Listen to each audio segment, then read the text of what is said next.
రైతన్నలకు నమస్కారం. జై జవాన్ జై కిసాన్. రైతు లేనిదే రాజ్యం లేదు, రైతే రాజ్యానికి తొలిమెట్టు. యావత్ తెలంగాణ రాష్ట్రంలో ఉన్నటువంటి 3,50,00,000 మంది ప్రజలకి తెలంగాణ రాష్ట్ర కాంగ్రెస్ ప్రభుత్వం అదిరిపోయే శుభవార్తలను తీసుకొని రావడం జరిగింది. ఈ వీడియోలో వాటికి సంబంధించిన పూర్తి వివరాలను తెలుసుకుందాం. ఈ వీడియోలో ఆసరా పింఛన్లపై డబుల్ ధమాకా, మరి కాసేపట్లో 2 నెలల పెరిగిన పింఛన్లు 4,016, 6,016 ఇక నుండి కొత్త విధానంలో పంపిణీ. దీనికి సంబంధించిన పూర్తి వివరాలను తెలుసుకుందాం. ఎవరైనా మొట్టమొదటిసారిగా ఎక్స్ప్రెస్ న్యూస్ టుడే ఛానల్ని చూస్తున్నట్లయితే చూసిన వెంటనే లైక్ చేయండి, అదేవిధంగా షేర్ చేయండి, అదేవిధంగా కామెంట్ చేయండి, అదేవిధంగా సబ్స్క్రైబ్ చేసుకొని బెల్ ఐకాన్ ఆన్లో పెట్టండి. లైక్ చేయడం వల్ల తెలంగాణ రాష్ట్రంలో ఉన్నటువంటి 45,54,343 మంది ఆసరా పెన్షన్ వాహులకు ఈ వీడియో అందించిన వారు అవుతారు. బంధుమిత్రులకు షేర్ చేయండి. తద్వారా దీనికి సంబంధించిన పూర్తి సమగ్రమైన సమాచారం వారు తెలుసుకునే ఆవశ్యకత నెలకొంది. ప్రతి ఒక్కరూ మీకున్న సందేహాలను కామెంట్ రూపంలో వ్యక్తీకరించండి. తద్వారా దానికి సంబంధించిన సమాచారం పైన మీకు వివరాలు అందించే ప్రయత్నం చేస్తాను. ప్రతి ఒక్కరూ సబ్స్క్రైబ్ చేసుకొని బెల్ ఐకాన్ ఆన్లో పెట్టండి. తద్వారా తెలంగాణ రాష్ట్ర ప్రభుత్వం నుంచి కానీ, ఆంధ్రప్రదేశ్ రాష్ట్ర ప్రభుత్వం నుంచి కానీ, అదేవిధంగా కేంద్ర ప్రభుత్వం నుంచి కానీ ఈ 3 ప్రభుత్వాలు ప్రవేశపెట్టేటటువంటి వినూత్నమైన ప్రజా సంక్షేమ పథకాలను ఎప్పటికప్పుడు సమయానుసారంగా, నిర్దిష్టానుసారంగా, లోపభూయిష్టమైన సమాచారంతో మీ ముందుకు తీసుకొని రావడం జరుగుతుంది. ఇక ఆలస్యం చేయకుండా వీడియోలోని వివరాల్లోకి అయితే వెళ్ళిపోదాం.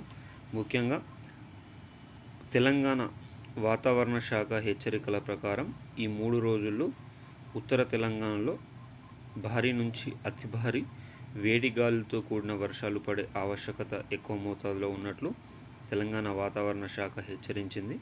ఎవరైనా పని నిమిత్తం మాత్రమే బయటికి వెళ్ళాలని, అనవసరంగా బయటికి వెళ్ళడం పట్ల ప్రాణాపాయం తప్ప ఇంకా వచ్చేది ఏమీ లేదని వాతావరణ శాఖ హెచ్చరించింది. దీనిపైన రాష్ట్రంలో ఉన్నటువంటి ప్రతి ఒక్కరు కూడా ఆలోచించాల్సిన అవకాశం అయితే ఉంది.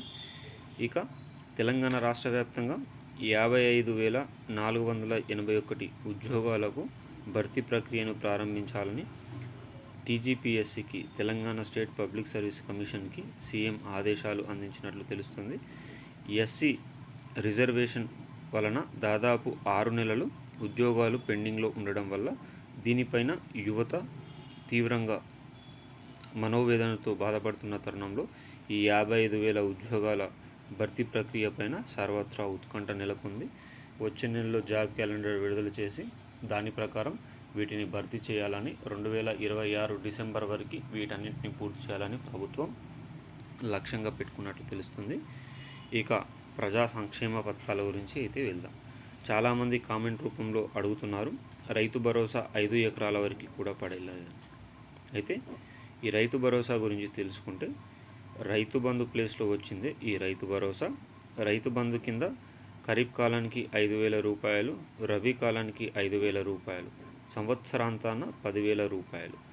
ఒక వ్యక్తి పట్టా పాస్బుక్ తన పైన ఉన్నట్లయితే లిమిట్ నిమిత్తం లేకుండా 100 ఎకరాల వరకు కూడా కేసీఆర్ రైతు బంధు వేయడం అయితే జరిగింది. కానీ కాంగ్రెస్ ప్రభుత్వం దీని ప్లేస్లో మార్పు చేసిన రైతు భరోసా పథకం కింద సంవత్సరానికి 15,000 రూపాయలు, ఖరీఫ్ కాలానికి 7,500, రబీ కాలానికి 7,500 రూపాయలు అని ప్రకటించిన రాష్ట్ర ఆర్థిక వ్యవస్థ అట్టడుగు స్థానంలో ఉన్న తరుణంలో దీనిని ఖరీఫ్ కాలానికి 6,000 రూపాయలు, రబీ కాలానికి 6,000 రూపాయలుగా కుదించి పంపిణీ కార్యక్రమం చేసింది. అయితే 5 ఎకరాల లోపు మాత్రమే రైతు భరోసా పంపిణీ చేస్తామని వ్యవసాయ శాఖ మంత్రి తుమ్మల నాగేశ్వరరావు పేర్కొనడం అయితే జరిగింది.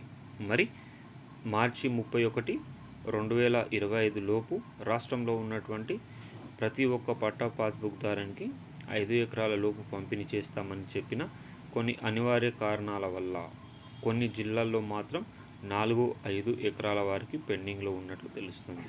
ఈ పెండింగ్లో ఉన్న ప్రతి ఒక్కరు కూడా ఎలాంటి ఇబ్బందికరంగా ఉండకుండా రాష్ట్ర ప్రభుత్వం కొత్త పోర్టల్ని ఏర్పాటు చేసి కొత్త కమిటీని ఏర్పరిచి దానికి అనుగుణంగా ఈ రైతు భరోసా డబ్బుల పంపిణీ కార్యక్రమం కూడా తీసుకొని పోతున్నట్లు సమాచారం.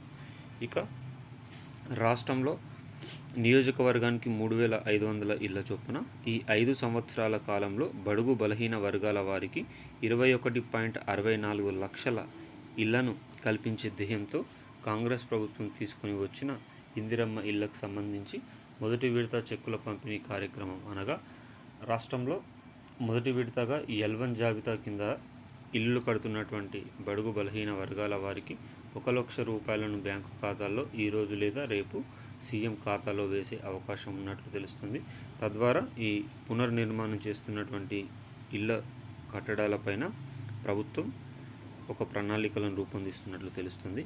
అదేవిధంగా డిసెంబర్లో అధికారంలోకి వచ్చిన కాంగ్రెస్ ప్రభుత్వం అధికారంలోకి వచ్చిన వెంటనే ఈ 2,016 రూపాయల ఆసరా పెన్షన్లను 4,016 రూపాయలకు, 4,016 రూపాయల ఆసరా పెన్షన్లను 6,016 రూపాయలకు పెంచుతా అని చెప్పిన రాష్ట్ర కాంగ్రెస్ ప్రభుత్వం ఈ ఆసరా పెన్షన్ల పెంపు కేవలం పత్రాలకు మాత్రమే పరిమితం కావడం పట్ల రాష్ట్రంలో ఉన్నటువంటి 45 లక్షల మంది ఆసరా పెన్షన్ వాహులు అసంతృప్తితో ఉన్నట్లు తెలుస్తుంది.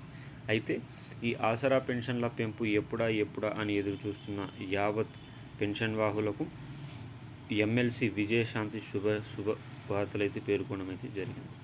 రాష్ట్రంలో ఆసరా పెన్షన్ల పెంపు కోసం వేచి చూస్తున్న ప్రతి ఒక్కరికి వచ్చే నెల నుంచి ఆసరా పెన్షన్ల పెంపు ఉండబోతుందని తెలుస్తుంది. ఈ నెలలో మాత్రం యథావిధిగా 2,016, 4,016 రూపాయల పంపిణీ కార్యక్రమం మాత్రమే ఉండబోతున్నట్లు తెలుస్తుంది. అది కూడా పోస్ట్ ఆఫీస్లోనే ఈ నెల పంపిణీ కార్యక్రమం చేస్తారు. వచ్చే నెల నుంచి పెరిగిన ఆసరా పెన్షన్లు మాత్రం బ్యాంకుల్లో జమ చేయాలని ప్రభుత్వం ఆలోచన చేస్తూ ఉంది. ఇది బ్యాంకుల్లో జమ చేయడం పట్ల ప్రభుత్వ ఉద్యోగులకు ఒక నెల మొదటి వారంలోనే జీతభత్యాలు ఏ విధంగా పడతాయో అదేవిధంగా రాష్ట్రంలో ఉన్నటువంటి 45 లక్షల మంది ఆసరా పెన్షన్ వాహులకు కూడా మొదటి వారంలోనే డబ్బుల పంపిణీ కార్యక్రమం ముందుకు తీసుకొని పోవాలనే వినూత్న ఆలోచనతో తెలంగాణ రాష్ట్ర కాంగ్రెస్ ప్రభుత్వం ఈ కొత్త విధానాన్ని అమలుపరచబోతున్నట్లు సమాచారం అయితే వచ్చింది. దీని పట్ల యావత్ తెలంగాణ రాష్ట్రంలో ఉన్నటువంటి ప్రజలందరూ కూడా హర్షం వ్యక్తం చేస్తున్నట్లు తెలుస్తుంది. ఈ సంవత్సరం 8 నెలల పరిపాలనా కాలంలో కాంగ్రెస్ ప్రభుత్వం ఎన్నో మహా సంక్షేమ పథకాలకు నాంది పలికిందని చెప్పుకోవచ్చు. మహిళలకు ఉచిత బస్సుతో ప్రారంభమై 500 రూపాయలకే సిలిండరు, 300 యూనిట్ల వరకు ఉచిత కరెంటు, ఆరోగ్య బీమా 10 లక్షలకు పెంపు, ఇందిరమ్మ ఇల్లులు, రైతు భరోసా, రైతు రుణమాఫీ, ఈ విధంగా ఎన్నో మహా సంక్షేమ పథకాలను ముందుకు తీసుకుపోయిన రాష్ట్ర ప్రభుత్వంగా మన రాష్ట్ర ప్రభుత్వం నిలిచిందని చెప్పడంలో ఎంతవరకు అతిశయోక్తి లేదు. ఈ వీడియో నచ్చినట్లయితే సబ్స్క్రైబ్ చేయండి. జై జవాన్, జై కిసాన్, జై హింద్, జై భారత్.